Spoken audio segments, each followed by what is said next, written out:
প্রথম প্রসঙ্গ হচ্ছে এতেকাফ। কারণ 20 তারিখ আমাদের ভাইরা যারা, বোনরা যারা এতেকাফ করবেন, তো 20 তারিখ থেকে 20 রমজান থেকে এতেকাফ শুরু হয়ে যাবে। সুতরাং আমরা আজকে এতেকাফ বিষয়ে কিছু গুরুত্বপূর্ণ কথা বলা দরকার। এরপরে 21 তারিখ থেকে লাইলাতুল কদর কোন রাতে হয়, আমরা কালকে লাইলাতুল কদর নিয়ে কিছু কথা বলা দরকার। এরপরে জাকাত আছে, সদকাতুল ফিতর আছে, প্রত্যেকদিন পুরা রমজান ব্যাপী কিছু জিনিসপত্র থাকে যেগুলো আমরা আগ থেকে একটু কথাবার্তা বলে নিলে আপনাদের জন্য সুবিধা হয়। আমরা আজকে এতেকাফ নিয়ে প্রথমে আমরা দরসুল হাদিসে পাকের আলোকে এতেকাফ। عن عائشة رضي الله تعالى عنها أن النبي صلى الله عليه وسلم كان يعتكف الأشهر الأواخر من رمضان حتى توفاه الله ثم اعتكف أزواجه من بعده متفق عليه। হযরতে আয়েশা সিদ্দিকা রাদিয়াল্লাহু তাআলা আনহা ইরশাদ করেন, আমার নবী সাল্লাল্লাহু আলাইহি ওয়াসাল্লাম আমার নবীর পুরা জীবনে রমজানের শেষ 10 দিন ইতিকাফ করতেন। কানা ইয়াতাকিফু, he used to do this ইতিকাফ 10 days ইতিকাফ in the month of Ramadan. এটা আমার নবীর পুরা জীবনে করেছেন। কি বলেছে? হাত্তা তাওয়াফাহুল্লাহ, আমার নবীর ইন্তেকালের আগ মুহূর্ত পর্যন্ত আমরা নবী রমজানের শেষ 10 দিন ইতিকাফ করতেন। সুম্মা আতাকাফা আজওয়াজুহু মিন বাদিহি, আমার নবীর পরে আমার নবীর আজওয়াজে মুতাহারা অর্থাৎ আমাদের আম্মা জানগণও এই ধারাবাহিকতায় ইতিকাফ করতেন। আমরা পরে মাসলাগতভাবে পরে আসবো ইনশাআল্লাহ। এর পরবর্তীতে عن أبي هريرة رضي الله تعالى عنه قال كان النبي صلى الله عليه وسلم يعتكف في كل رمضان 10 أيام فلما كان العام الذي قبض فيه اعتكف 20 يوما رواه البخاري وابن ماجه। ইমাম বুখারী এবং ইমাম ইবনু মাজাহ riwayat করেছেন স্ব কিতাবের মধ্যে। হযরত আবু হুরায়রা রাদিয়াল্লাহু তাআলা আনহু থেকে বর্ণিত, উনি বলেন, আমার নবী সাল্লাল্লাহু আলাইহি ওয়াসাল্লাম রমজানের শেষ 10 দিন ইতিকাফ করতেন মৃত্যুর আগ পর্যন্ত। কিন্তু আমার নবী যেই বৎসর ইন্তেকাল করেছেন, যেই বৎসর আল্লাহর দরবারে চলে গেছেন, সেই বৎসর আমার নবী 10 দিনের পরিবর্তে 20 দিন ইতিকাফ করেছেন। আমার নবী সেই বৎসর 20 দিন অর্থাৎ 20 রোজা ইতিকাফ করেছেন। এই বুখারী শরীফের মধ্যে এসেছে, ইবনু মাজাহ শরীফের মধ্যেও এসেছে।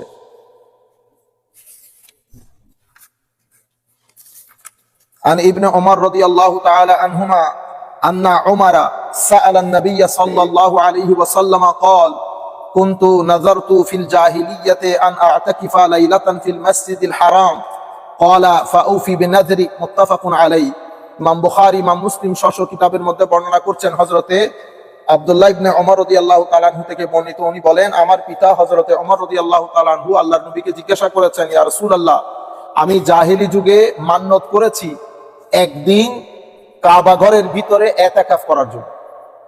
আমি জাহেলি যুগে মান্নত করেছি কাবা ঘরের ভিতরে একদিন ইতিকাফ করার জন্য।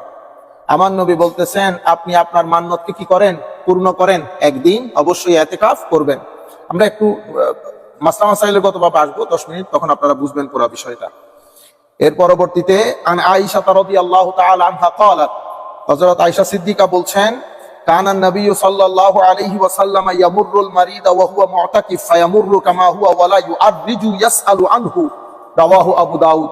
হযরতে আবু দাউদ, ইমাম আবু দাউদ বর্ণনা করেন হযরত আয়েশা সিদ্দিকা রাদিয়াল্লাহু তাআলা আনহা থেকে, আমার আম্মা আয়েশা সিদ্দিকা রাদিয়াল্লাহু তাআলা আনহা বলছেন, হুজুরে করিম সাল্লাল্লাহু আলাইহি ওয়াসাল্লাম যখন ইতিকাফ করতেন, ইতিকাফের সময় মসজিদ থেকে বের হওয়া যায় না, মসজিদ থেকে বের হওয়া যায় না কিছু নির্দিষ্ট কারণে। সেই কারণের মধ্যে একটা কারণ হচ্ছে কোনো খাস মারিদ, অসুস্থ ব্যক্তি যদি থাকে, তাকে কি করা? ইআদত করা, তাকে দেখতে যাওয়া। তবে দেখতে গিয়ে একেবারে চেয়ারে বসে ঘন্টার পর ঘন্টা কথা বললাম সেরকম না, আপনি দেখবেন, দেখে ঠুস করে চলে আসবেন।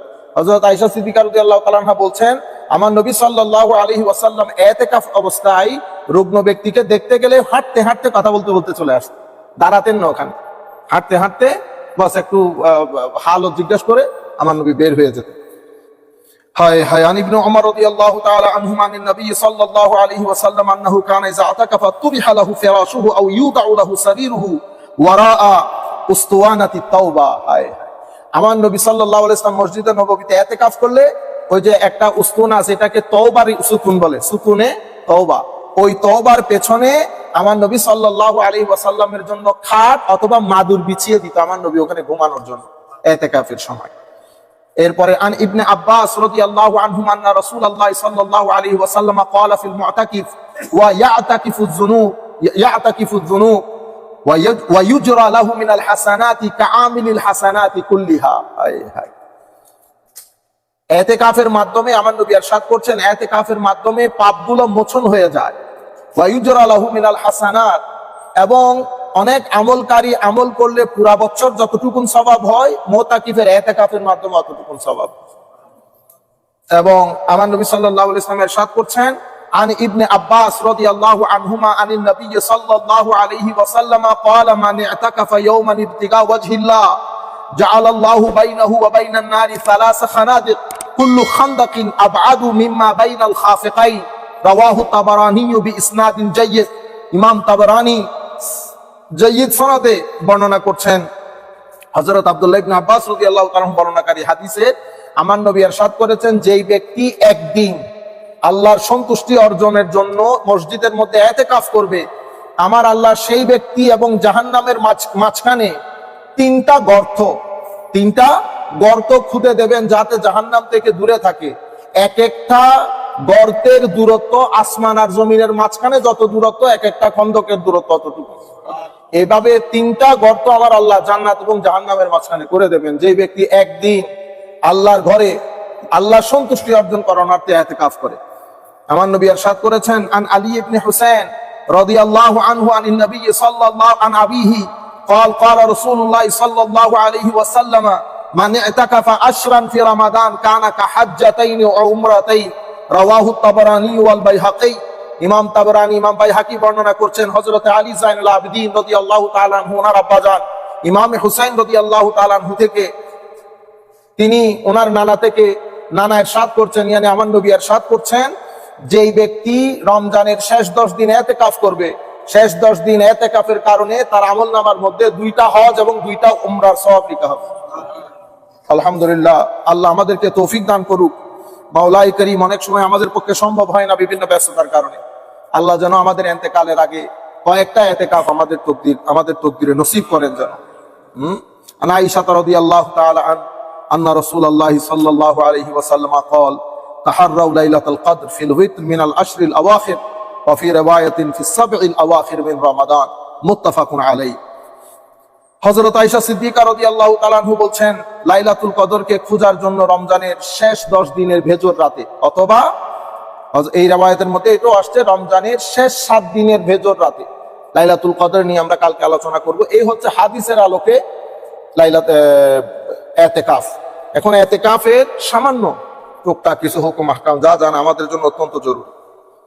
ইতিকাফ কারা করতে পারবে? স্বাভাবিক, মুসলমান ছাড়া তার কেউ গায়রে মুসলিমদের এখানে আসবে না। মুসলমান হইতে হয়, সুস্থ হইতে হয়, ইতিকাফের জন্য নিয়ত করতে হয় এবং প্রাপ্তবয়স্ক হইতে হয়। আর ইতিকাফের জন্য মসজিদ হইতে হয়। পুরুষদের জন্য মসজিদ, আমার বোনদের জন্য, মাদের জন্য ঘরের যে কোনো একটা কামরা। তাইলে ইতিকাফের জন্য মুসলমান হইতে হয়, নিয়ত করতে হয়, এর পরবর্তীতে প্রাপ্তবয়স্ক হইতে হয়, মসজিদ হইতে হয়। হ্যাঁ, তারপরে হচ্ছে ইতিকাফ কয় প্রকার? ইতিকাফ 3 প্রকার। এগুলো আমরা মুখস্থ করে ফেললে আমাদের জন্য সুবিধা হয়, আপনারা বাইরে মানুষকে বলতে পারবেন। একটা হচ্ছে ইতিকাফ ওয়াজিব, আর একটা ইতিকাফ সুন্নাত, এটাকে আমরা আমাদের হানাফি মাযহাবের মধ্যে আমরা সুন্নতে মুআক্কাদা বলি। আর একটা ইতিকাফ, এটা মুস্তাহাব। তাইলে একটা ওয়াজিব, আবশ্যকীয় কোনটা? যেটা আপনি মান্যত করেছেন, আমার এই কাজ যদি হয়ে যায়, যদি আমাদের সমাজে এগুলার প্রচলন নাই, এটা অনেক বড় বড় জিনিস। হ্যাঁ, তো অনেক আরব রাষ্ট্রের মধ্যে আছে জিনিসগুলো, আমাদের রাষ্ট্রে প্রচলন নাই। আমরা ইতিকাফের নিয়ত করে মান্যত করি না, আমরা এমনিতে ডোনেশন করি। তো এটাও মান্যত করে আপনি ইতিকাফ করতে পারবেন। ধরেন আপনার জীবনে বড় কোনো কিছু, হ্যাঁ, বিপদ আপদ, অনেক ধরনের ঘটনা ঘটে, তো আপনি যদি মান্যত করেন যে কোনো বড় কাজে, যে আমার এই কাজটা হয়ে গেলে আমি একদিন ইতিকাফ করব, তাহলে ওই মান্যতের ইতিকাফটা করা ওয়াজিব। এখন ওই ইতিকাফটা আপনি কতদিন করবেন, কতক্ষণ করবেন? তো হানাফি মাযহাবের মধ্যে ইতিকাফটা অবশ্যই একদিনের হতে হবে। কেন? কারণ ইতিকাফের মধ্যে রোজা আবশ্যক। তো রোজা একদিন না হইলে হবে না। সুতরাং আপনি রোজা অবস্থায় ইতিকাফ করবেন according to the school of Hanafi, school of Islamic law. আমাদের জন্য মান্যতের যে ইতিকাফ, সেটা করা ওয়াজিব। ওই হযরত ওমর বলেছিল না, হুজুর আমি জাহেলি যুগে মান্যত করেছি, কাবা ঘরের মধ্যে একদিন ইতিকাফ করবো। আমার নবী বলেছেন ইতিকাফ পূর্ণ করো। ওই মান্যতের যে ইতিকাফ, সেটা করা ওয়াজিব। তো সেটার মানে কমসে কম ডিউরেশন কতটুকু? একদিন হতে হবে। কেন? কারণ আপনি ইতিকাফের সময় রোজা রাখতে হবে, সেই কারণে ইতিকাফের মিনিমাম ডিউরেশন হচ্ছে একদিন। এটা হচ্ছে ওয়াজিব ইতিকাফ। সুন্নতে মুআক্কাদা, কিন্তু সুন্নতে মুআক্কাদা আলাল কিফায়া, মানে রমজানের শেষ 10 দিন ইতিকাফ করা। তো হানাফি মাযহাবের মধ্যে এটাকে মুআক্কাদা বলে কেন? মুআক্কাদা মানে, মুআক্কাদা শব্দ তাকিদ থেকে, তাকিদ মানে এখানে একটা কম্পালশনের একটা বিষয় আছে, ইম্পারেটিভনেসের একটা বিষয় আছে, মানে করাটা জরুরি। আচ্ছা, কেন? কারণ আমার নবীর জীবনে এই জিনিসটা ছাড়েন নাই। যে জিনিসটা আমার নবী মাঝে মধ্যে ছাড়তেন, মাঝে মধ্যে করতেন, হানাফি মাযহাবের মধ্যে এটাকে সুন্নতে জায়েদা বলে, এডিশনাল সুন্নাহ। আর যেটা আমার নবী সবসময় করতেন, বিশেষ কোনো কারণ ছাড়া ছাড়েন নাই, এটাকে সুন্নতে মুআক্কাদা বলে। যেমন জোহরের পরের 2 রাকাত সুন্নাত আমরা পড়ি না, আমার নবী এক গ্রামের মধ্যে সালিশ করে, ট্রাইবের মধ্যে সালিশ করে এসে অনেক পরে নিজের এলাকায় এসে ওই 2 রাকাত সুন্নাতটা পড়েছে। এই জন্য মাযহাবে হানাফির মধ্যে এটাকে আমরা বলি সুন্নতে মুআক্কাদা। এটা আবার আপনি অন্য মাযহাবের মধ্যে পাবেন না। অন্য মাযহাবের লোকের কাছে সব নফল, সব নফল। সুতরাং আপনি যদি বলেন আমিও পড়বো না, ওরা পড়ে না, সুন্দর হবে না, জিনিসটা না জানার বিষয়। আমাদের মাযহাবে হানাফির মধ্যে সুন্নতকে অনেক গুরুত্ব দেওয়া হয়, সেই কারণে এখানে ক্লাসিফিকেশন করা হয়েছে সুন্নতে, ঠিক আছে? তাহলে এটা সুন্নতে মুআক্কাদা। আবার এটা মুআক্কাদা আলাল কিফায়া, মানে 2-3 জন আদায় করলে সবার পক্ষ থেকে আদায় হয়ে যাবে। আর গ্রামের কেউ যদি আদায় না করে, সবাই এটার জন্য আল্লাহর দরবারে জবাবদিহিতা স্বীকার হইতে হবে। তাইলে এটা সুন্নতে মুআক্কাদা, রমজানের শেষ 10 দিন। আচ্ছা, তৃতীয় হচ্ছে এটা নফল বা মুস্তাহাব। এটা কিরকম? এটা হচ্ছে আপনি যখন মসজিদের মধ্যে ঢুকবেন, তো আমরা বলি না নামাইতুল ইতিকাফ, আমি ইতিকাফের নিয়তে ঢুকেছি। ইতিকাফের নিয়তে আপনি যতক্ষণ থাকবেন, ঠিক আছে, আপনি ইতিকাফের সওয়াব পাবেন। এই হচ্ছে ইতিকাফের প্রকারভেদ। আর আচ্ছা, একটা দুইটা জিনিস যেটা জানা খুব জরুরি। তাইলে আমরা ওয়াজিব ইতিকাফ, সুন্নত ইতিকাফ, নফল ইতিকাফ জানতে পারলাম, ঠিক আছে? ওই ইতিকাফের দরুন আমাদের ভাইরা যারা এখানে ইতিকাফ থাকবেন, আমাদের মা বোনরাও, আপনারা ঘরে গিয়ে এগুলা বলবেন, মা বোনরা ইতিকাফের সময়কালে আমাদের নিত্য নৈমিত্তিক যে কথাবার্তা, সেগুলা থেকে আমরা বিরত থাকব।